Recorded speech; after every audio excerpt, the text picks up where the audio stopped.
Welcome to the Restricted Handling Daily Intel Brief. This is what's been going on in Iran and the Middle East in the past 24 hours. Iran continues to use Lebanon as a leverage point in its negotiations with the U.S. The IRGC, led by Major General Ahmad Vahidi, suspended U.S. talks on June 1st, tying any potential deal to Israeli actions against Hezbollah. While this strategy isn't new, the nuance today is that Tehran is increasingly emphasizing the Lebanon front as a condition for wider concessions. The Iranian Foreign Ministry reiterated that any violation of the ceasefire in Lebanon counts as a violation across all fronts, reinforcing the regime's insistence that Hezbollah's security is non-negotiable. President Trump again claimed he mediated a ceasefire between Israel and Hezbollah, stating that both sides agreed to halt attacks and that Israeli forces moving toward Beirut had been pulled back. Lebanon's embassy in Washington described it as a more limited arrangement. Israel would avoid striking Beirut and the southern suburbs, while Hezbollah would refrain from attacks on Israel. This is an update from previous discussions, showing that while the framework is largely the same, small shifts in timing and phrasing reflect ongoing negotiation pressure. Netanyahu quickly qualified the agreement, saying Israel would continue operations in southern Lebanon if Hezbollah maintained offensive actions. Meanwhile, Hezbollah expressed support for a full ceasefire as a precursor to Israeli withdrawal, but didn't commit to halting strikes into Israel. On the ground, Israeli operations continue to shape the strategic landscape. The IDF has deepened its presence in southern Lebanon, maintaining control over areas including Beaufort Castle and surrounding ridges. This site holds both symbolic and tactical weight, overlooking key terrain along the Litani River. Tyre and surrounding towns have continued to experience airstrikes, causing infrastructure damage, including to medical facilities, and prompting ongoing civilian displacement. Hezbollah's continued counterattacks into northern Israel highlight the persistence of asymmetric pressure under fire. In the maritime domain, the Strait of Hormuz remains the strategic focal point. Iran has restricted shipping, continuing to influence about 20% of global oil and liquefied natural gas flows. Two explosions struck a cargo vessel southeast of Qasr, one reportedly caused by a drone, highlighting ongoing risks for commercial shipping.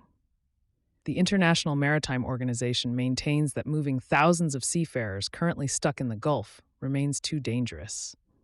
Tasnim reported that Iran and allied actors could extend pressure to Bab el-Mandeb, signaling the potential for secondary choke points to be used strategically. Oman is under growing diplomatic pressure. Washington is reportedly pressing Muscat to cut ties with Iran and enforce stricter control over shipping in the Gulf, including tolling vessels, which Oman denies. The Sultanate's historically neutral stance is being tested as U.S.-Iran negotiations hinge increasingly on Hormuz and regional control. Syria is seeing economic and strategic shifts as the regional conflict disrupts airspace. Gulf carriers have rerouted flights over Syrian territory, generating significant overflight revenue while simultaneously exposing the limits of Syrian air traffic control, which is still largely procedural. This represents a subtle shift from yesterday's perspective. The economic benefit is tangible, but the security risk remains elevated for airlines and crews. Russia continues to maintain a foothold in Syria. The resupply of Khmeimim Air Base via the Sparta cargo ship demonstrates Moscow's intent to hold on to critical Mediterranean infrastructure. This allows Russia to retain influence into Africa and the Mediterranean, while leveraging its presence in Syrian logistics and air operations. Today's update emphasizes the operational continuity under the new Syrian government, a factor for U.S. planners considering Mediterranean stability and regional reach. European attention is sharpening. France called for an emergency UN Security Council meeting over Israeli operations in southern Lebanon, highlighting the growing diplomatic strain. Antonio Guterres has recommended a continued UN presence post-UNIFIL to monitor compliance and support Lebanese security forces. UN experts also continue to flag surging settler violence in the West Bank, reminding regional actors that pressures beyond Lebanon remain significant. Finally, the U.S.-Iran military interactions continue to send subtle signals. air defenses in Iran engaged a U.S. drone, prompting retaliatory U.S. strikes on Iranian radar and drone sites. Iran responded with missile fire toward U.S. forces in Kuwait. While no casualties were reported, the exchanges demonstrate both sides' willingness to maintain pressure and signal capability without escalating into broader conflict.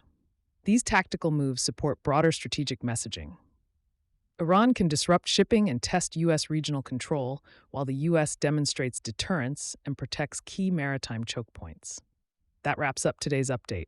Iran is doubling down on its leverage points in Lebanon and Hormuz. The U.S. is walking a diplomatic tightrope, and both Israel and Hezbollah remain actively engaged on the ground. Syria's airspace is opening economic windows, Russia is quietly preserving regional bases, and European actors are pressing for diplomatic containment. These shifts may look incremental, but in a highly interconnected Middle East, even small updates can ripple across energy markets, negotiations, and regional stability. Thanks for listening. If you value clear, consistent analysis, leaving a review or a comment helps others discover the show. We also publish a daily intel brief on Substack, restrictedhandling.substack.com, offering deeper coverage on Russia, China, Iran, the Middle East, and the DPRK. Appreciate your time. Have a great day.